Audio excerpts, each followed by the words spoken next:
Le soleil de midi cognait fort sur les toits en tôle de Traichville. Dans son gros SUV climatisé, Ibrahim Traoré, costume sur mesure et lunettes de designer, attendait impatiemment que le feu passe au vert. Il avait un rendez-vous dans 15 minutes avec des investisseurs libanais. Être en retard? Jamais. Mais ce jour-là, quelque chose le força à lever les yeux. Un homme s'approchait des voitures, l'air perdu, sale, les cheveux en désordre. Il tenait une bouteille d'eau à moitié vide et tendait l'autre main sans un mot. Le bruit des klaxons, l'odeur du poisson grillé, de la sueur, du carburant, la vie grouillait autour. Ibrahim allait détourner le regard, comme d'habitude. Mais leurs yeux se croisèrent. Une seconde, puis deux, et un frisson le traversa. Ce visage, ces yeux, il les connaissait. C'était impossible.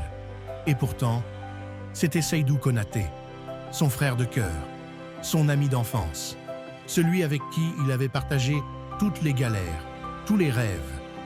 Disparu depuis l'année du bac. Certains disaient qu'il avait quitté le quartier, d'autres qu'il était mort. Mais il était là, devant lui, mendiant. Avant de continuer, abonnez-vous et activez la cloche de notification. Ça prend 2 secondes et ça fait plaisir. Merci. Continuons. Le feu passa au vert. Les klaxons s'intensifièrent. Ibrahim ne bougea pas. Et Seydou, lui aussi, avait reconnu son ami. Son regard mélangeait honte et espoir. Il recula, prêt à fuir. Alors, Ibrahim fit quelque chose qu'il n'avait jamais fait en 15 ans de carrière. Il coupa le moteur, ouvrit la portière et descendit. Au milieu de la circulation, sous les klaxons, sous les regards. Il s'approche. « C'est toi, Seydou ?» demanda-t-il, la voix tremblante. Seydou baissa les yeux, hocha lentement la tête. Sans réfléchir, Ibrahim le serra dans ses bras. Fort maladroitement, mais sincèrement. Un passant filma la scène, et cette vidéo allait bouleverser tout un pays. Ils se retrouvèrent dans un petit restaurant, à 2 rues de là. Ibrahim voulait l'éloigner des curieux. Seydou ne parlait presque pas, comme s'il redécouvrait la vie normale. Le serveur les observait, intrigué par le contraste entre l'homme d'affaires élégant et l'autre en sandales usées. Où t'étais passé, Seydou? Pourquoi t'as jamais donné signe de vie? On te croyait mort. Seydou triturait une serviette en papier. Ses mains tremblaient. Puis il parla d'une voix cassée. « Je suis tombé, Ibrahim, et personne ne m'a aidé. Mon père est mort cette année-là. Ma mère a perdu la maison. J'ai voulu m'en sortir. Mais la rue, elle t'avale. Et après, t'as honte. Tu n'oses plus revenir. » Un silence pesant s'installa. Le ciel devenait gris dehors. Ibrahim sentit une douleur sourde. Il revoyait le Seydou d'avant, brillant, rieur, plein d'avenir. Et il se demanda, pendant tout ce temps, qu'est-ce qu'il avait fait, lui? Avait-il même cherché à savoir où était son ami? « Tu dors où maintenant ?» demanda-t-il. « Un peu partout, jamais 2 nuits au même endroit. » Ibrahim se leva, posa un billet sur la table, puis regarda Seydou droit dans les yeux. « Tu viens avec moi ce soir. Tu dors pas dehors. Et demain, on cherche une solution. C'est fini. » L'abandon. Seydou voulut protester, mais aucun mot ne sortit. Depuis combien de temps personne ne lui avait tendu la main? Ce simple geste, une chambre, une promesse, allait tout changer. L'appartement d'Ibrahim, au 10e étage d'un immeuble sécurisé, respirait le succès. Sol en bois ciré. Vues imprenables, tableaux modernes. Seydou, debout près de la porte, avait peur de bouger. « Pose ton sac, tu peux te laver. »« Là-bas, c'est ta chambre, » dit Ibrahim. Seydou ne répondit pas. Il entra dans la salle de bain. Quand il ressortit, il portait un t-shirt d'Ibrahim un peu trop grand. Son visage était plus net, mais son regard restait lointain. Ils mangèrent du riz. simple. Ibrahim observait. Seydou marchait vite, comme s'il avait peur de manquer. Il buvait beaucoup, par habitude. Tu veux pas voir un médecin ou parler à quelqu'un? Pas maintenant. Laisse-moi juste dormir, une nuit, sans avoir peur. Et il alla se coucher. Ibrahim resta seul, regardant la ville depuis le salon. Il pensait à leur jeunesse à Yopougon, à leurs rêves. L'un avait réussi, l'autre chuté. Mais pourquoi Seydou? Il comprit ce soir-là, donner un toit, ce n'était que le début. Dans la chambre, Seydou pleurait. Pas de joie, ni de tristesse, juste du soulagement. Le lendemain, le téléphone d'Ibrahim vibrait sans arrêt. La vidéo de l'étreinte avait fait le tour du pays. Certains saluaient le geste, d'autres critiquaient. « T'es la une de plusieurs sites », dit Kader, son associé. « C'est bien d'aider, mais ça fait désordre. Tu représentes l'entreprise Ibrahim. C'est mon ami. Tu ferais quoi si c'était ton frère? Tu détournerais les yeux ?» Kader haussa les épaules. Même au déjeuner, un investisseur lança « Alors, Ibrahim, tu fais dans le social maintenant ?» Il sourit, mais en lui, il bouillonnait. Ce soir-là, Seydou était sur le balcon. « Tu veux que je parte, hein? Je suis de la poussière. Je dérange. » Ibrahim s'assit à côté de lui. « Tu déranges personne. Ce monde t'a oublié. Pas moi. Mais j'ai besoin que tu m'aides à te relever. T'es prêt? » Seydou ferma les yeux. Longtemps. Puis hocha la tête.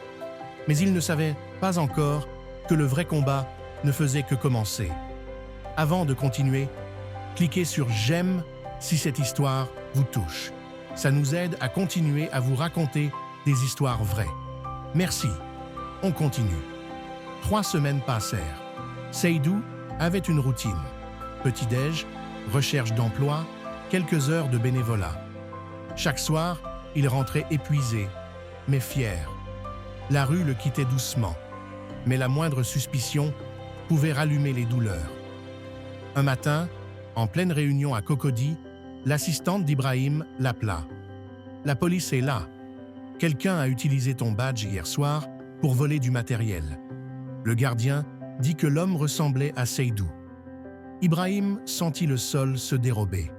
Au poste, Seydou était calme. « C'est pas moi, je te jure. J'étais au centre à 20h. Le vieux Moussa peut témoigner. » « Pas d'accusation formelle, dit le commandant. Mais avec son passé... »« Vous avez vérifié les caméras ?» demanda Ibrahim. Silence. Il ne l'avait pas encore fait. La vidéo montra un homme masqué, bien plus gros que Seydou. L'affaire fut classée. Mais le mal était fait. Certains partenaires suspendirent leur collaboration. Les regards avaient changé. « Tu veux que je parte, c'est ça ?» demanda Seydou. « Tu pars nulle part. On affronte ça ensemble. » Les jours suivants furent lourds. Mais chaque soir, Seydou était là, présent, debout. Il faisait des petits travaux, aidait au centre. Rien de glorieux, mais il tenait. Un jour, une femme l'interpella. « T'es pas le fils de Diabaté? Ton père m'a sauvé autrefois. Mon fils cherche quelqu'un de fiable au dépôt. C'est pas grand-chose, mais c'est honnête. » Seydou accepta. Pour la première fois, une opportunité ne venait pas d'Ibrahim. Et il assura. « Votre ami, c'est une perle, » dit le patron à Ibrahim. « Vous avez eu raison de lui tendre la main. » Ce soir-là, Ibrahim sortit 2 bières. « T'as plus besoin de moi maintenant, hein ?» Seydou sourit. « Si, mais plus pour survivre, pour avancer. » Et ils trinquèrent. Pas à la fin, mais au début. La vidéo du feu rouge refit surface. Mais cette fois, partagée avec fierté. Des jeunes de Yopougon, Abobo, Marcory commentaient. Des associations appelèrent Ibrahim. Il refusa les plateaux télé. Il voulait que ce soit Seydou qui parle.